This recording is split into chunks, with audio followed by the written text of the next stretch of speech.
Brazil, a nation built on the promise of social welfare. Now that net is collapsing. Billions of reais vanished, stolen. The victims, the elderly, the retired, the very people the system was designed to protect. This is the story of the INSS crisis, a tale of greed, corruption, and betrayal that has shaken Brazil to its core. Over 6 billion reais siphoned away from the Instituto Nacional do Seguro Social, the bedrock of Brazil's social security system. This isn't just embezzlement. It's a national crisis, a betrayal of trust on an unprecedented scale.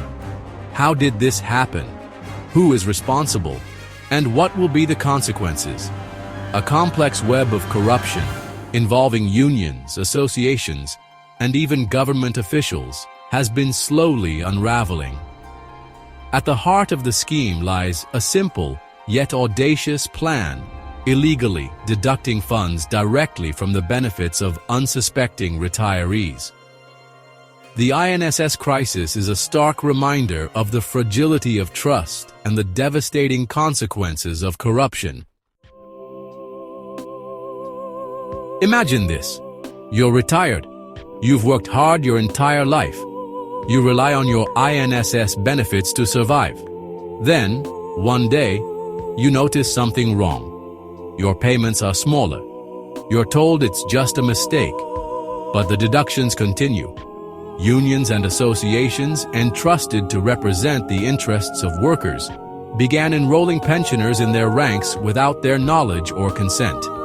These organizations then siphoned off funds directly from their monthly benefits, often under the guise of administrative fees or other fabricated charges. Many victims, often elderly and unfamiliar with the complexities of the system, remained unaware of the deductions for months, even years. This calculated exploitation of the vulnerable is a stain on the conscience of Brazil. While unions and associations served as the public face of this elaborate scheme, the true masterminds operated in the shadows. A network of corrupt officials, business people, and so-called laranjas, frontmen used to conceal the identities of the real beneficiaries, worked in concert to orchestrate the fraud.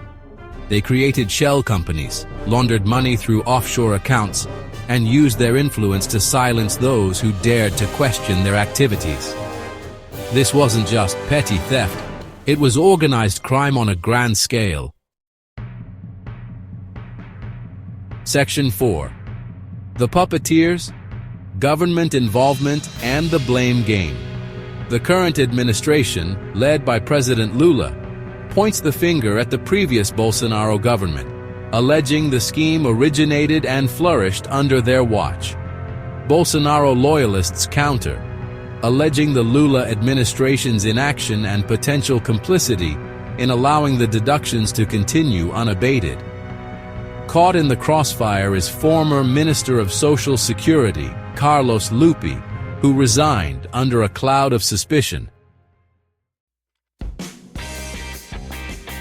Section 5. Operation No Discount. The feds strike back. As public outcry reached fever pitch, Brazilian authorities launched a full-scale assault on the criminal network behind the INSS scandal. Operation Sem Desconto, No Discount, involving over 700 federal agents, sent shockwaves through the country. Agents raided homes, businesses, and government offices, seizing a staggering $256 billion in assets. The operation culminated in a series of high-profile arrests, sending a clear message that no one is above the law. Section 6. Political Earthquake. The scandal that could topple governments. The INSS scandal has sent shockwaves through Brazil's political landscape, threatening to topple governments and reshape the country's political future. The scandal has become a rallying cry for the opposition, who are demanding a full-scale parliamentary inquiry, CPMI, to investigate the scandal and hold those responsible accountable. Leading the charge is opposition figurehead Nicolas Ferreira, who has seized on the scandal to launch scathing attacks on the Lula administration. The Lula administration, already grappling with the fallout from other corruption scandals, now faces an existential crisis. Section 7. A future uncertain. Rebuilding trust and the fight for reimbursement. As the dust settles, the true cost of the INSS scandal is only beginning to come into focus. The financial losses are staggering, but the damage to public trust in the government and its institutions is immeasurable. For the millions of retirees whose lives have been upended by this scandal, the fight is far from over. The government has pledged to reimburse those affected, but the process is complex and fraught with uncertainty. Many fear they will never see their stolen savings return.